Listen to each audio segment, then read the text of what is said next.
Fish on. It's on the bite and run reel.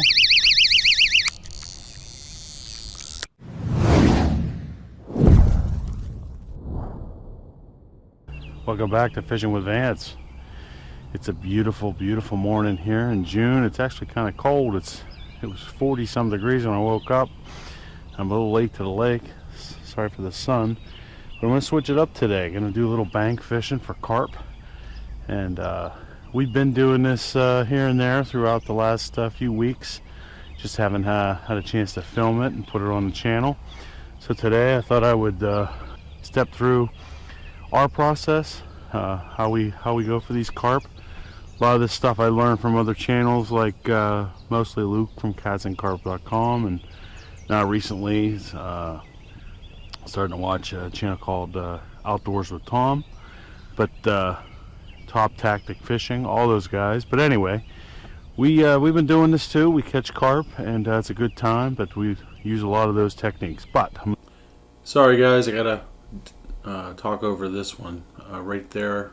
For whatever reason, my audio cut out. So for this first clip, so I'll do my best to talk over what I was saying. I was starting out by saying that we fish up and down the bank here, and this is our carp cart, and this is a good spot here because there's not a lot of weeds. There's I think I was talking about the fact that there's a rock line that runs down right through the middle of that lake, and we toss the method feeders right on that side.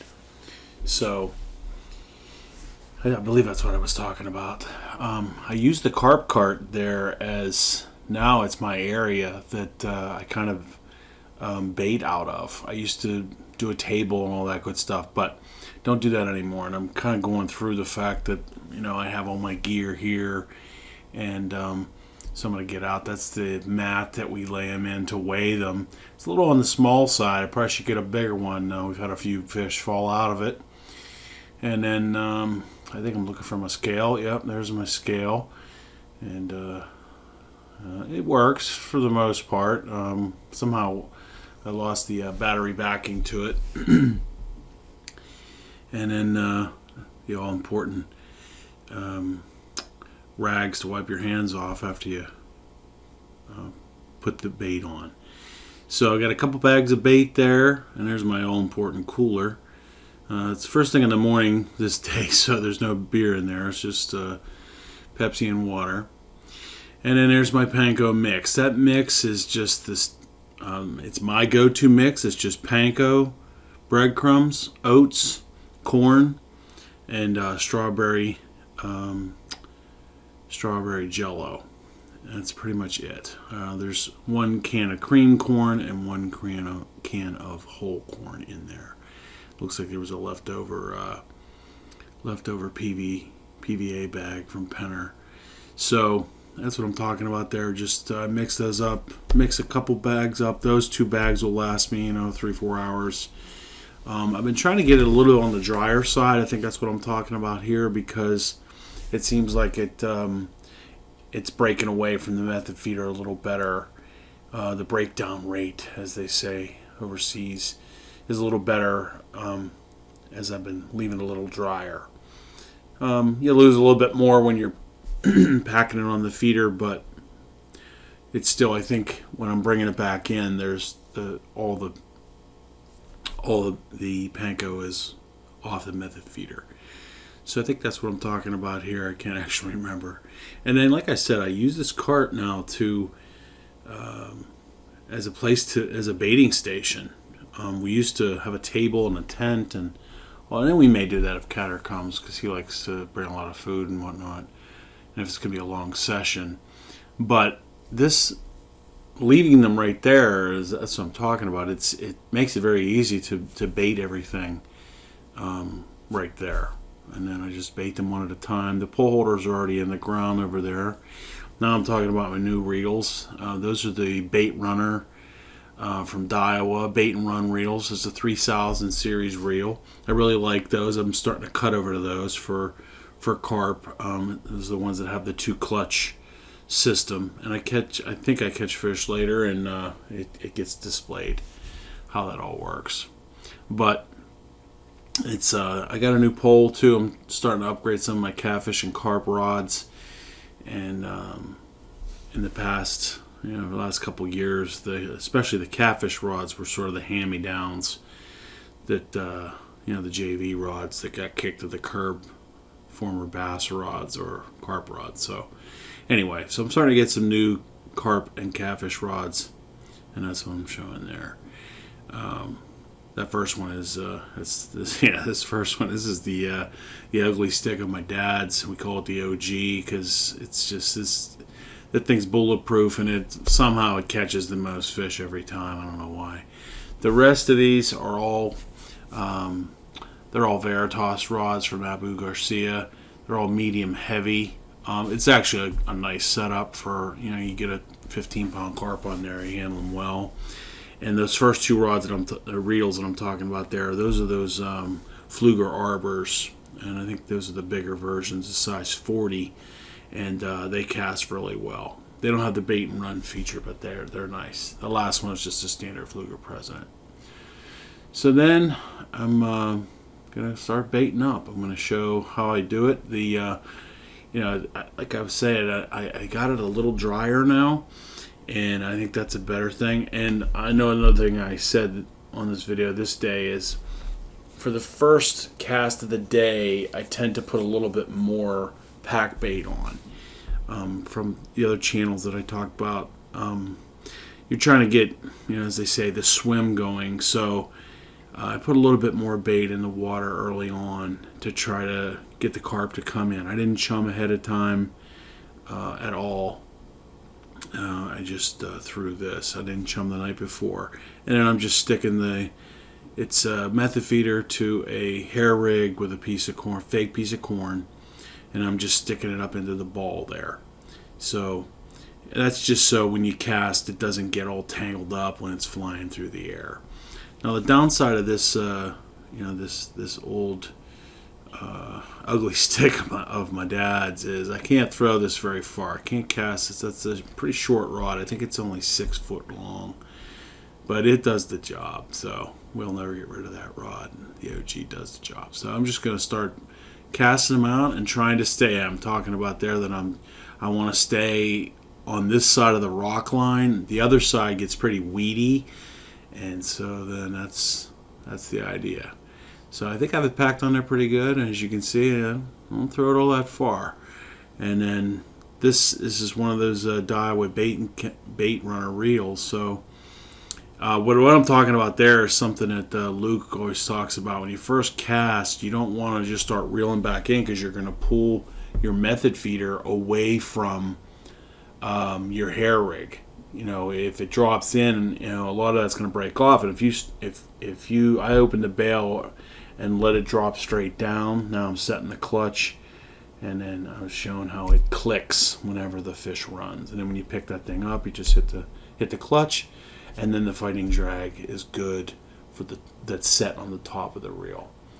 So I don't know why my audio went bad. It's good for the rest of the videos, so I apologize. But and now I'm just gonna grab these relatively cheap bite alarms. I don't have the fancy ones. I got them on Amazon. They're pretty cheap for like a pack of 5.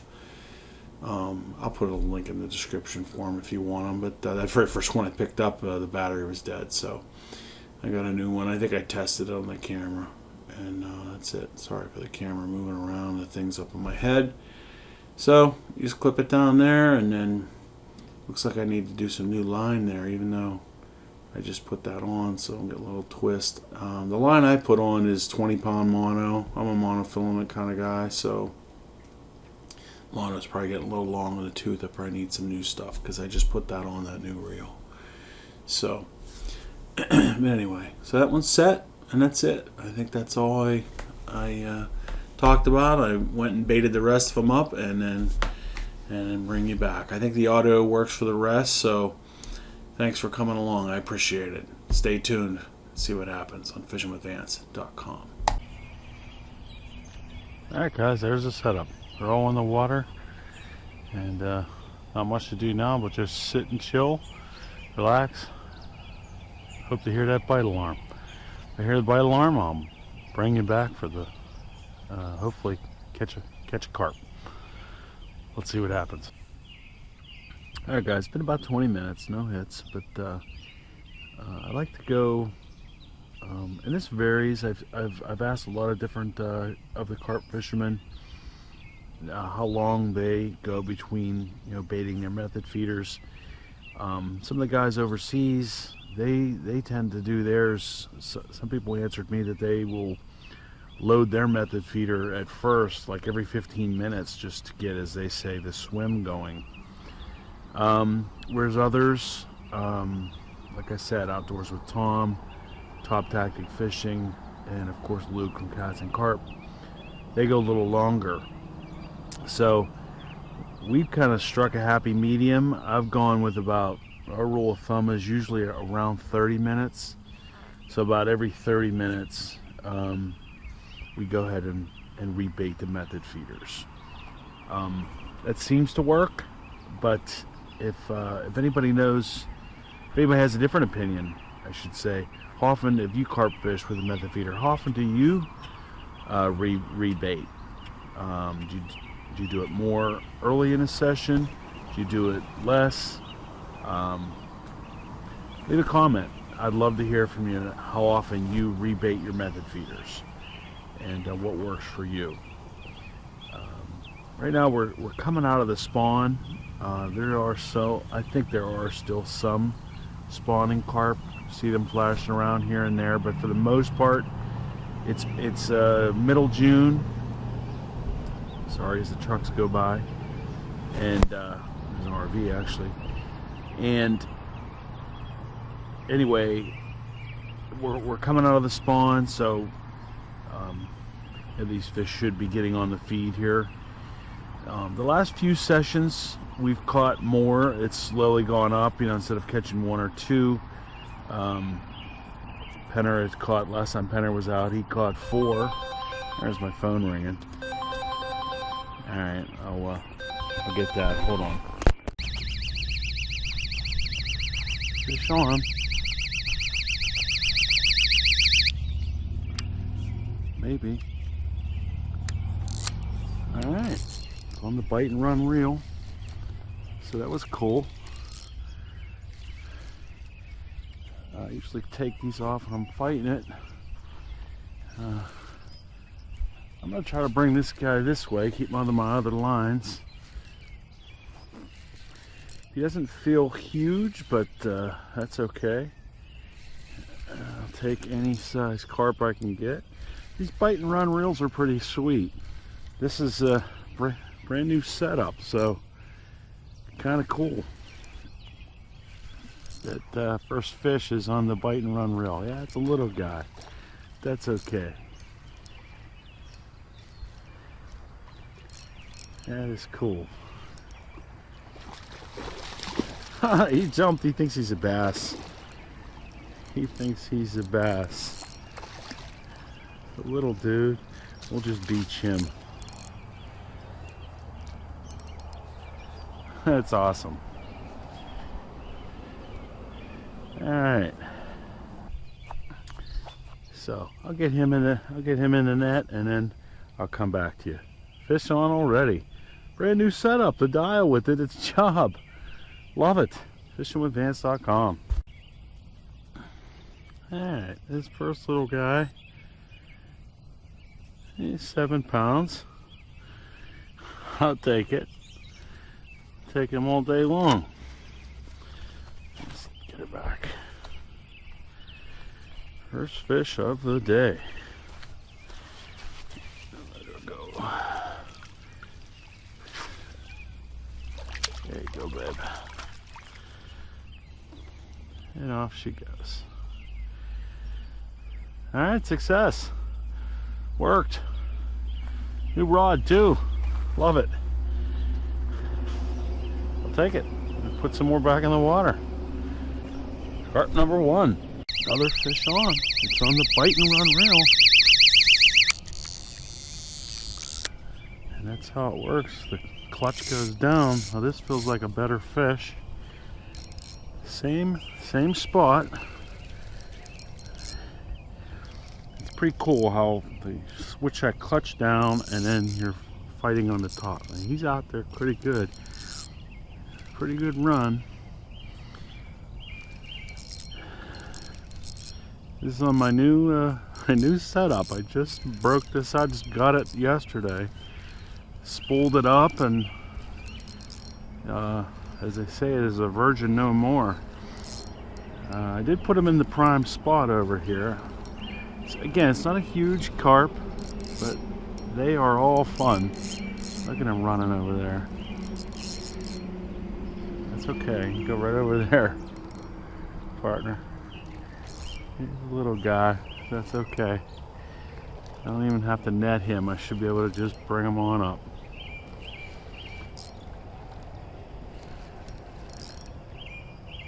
It's a little dude. But hey, catching these carp is a blast. This guy's probably about 5 pounds. Just kind of put him right there for now.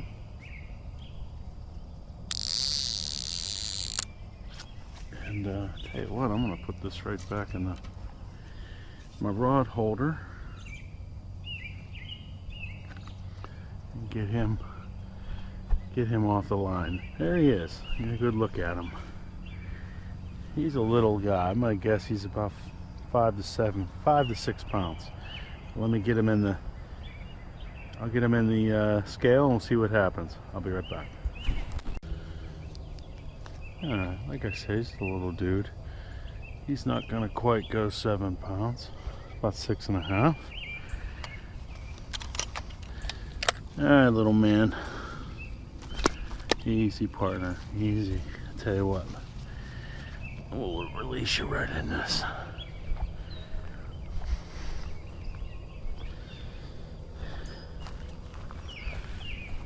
Alright, buddy. Good.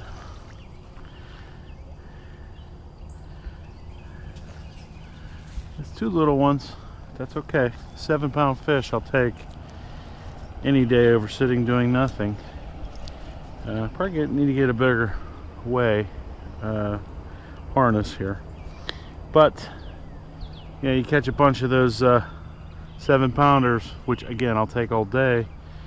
And then all of a sudden, you know, Mr. 15, 18 pounders on there. So, good stuff. That's 2. I'll take it. And my alarm went off on my phone, so it's time to rebait again. Let's get them back out there. Well, guys, I think that's going to wrap it up for today's carp fishing video. Ended up catching the 2 carp. I'm going to be here a little while longer, but I'm running low on batteries, so I thought I would go ahead and cut my outro now. I'm going to put a link in the description for all of our carp videos.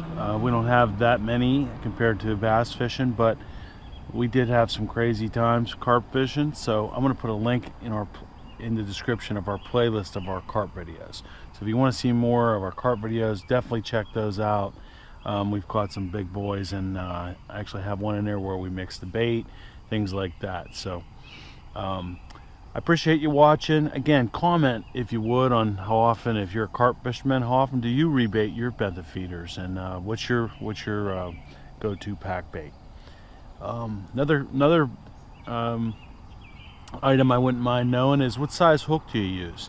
Penner and I have kind of gone back and forth that, you know, a bigger hook is better, size 2, 4 versus a size 6 or 8.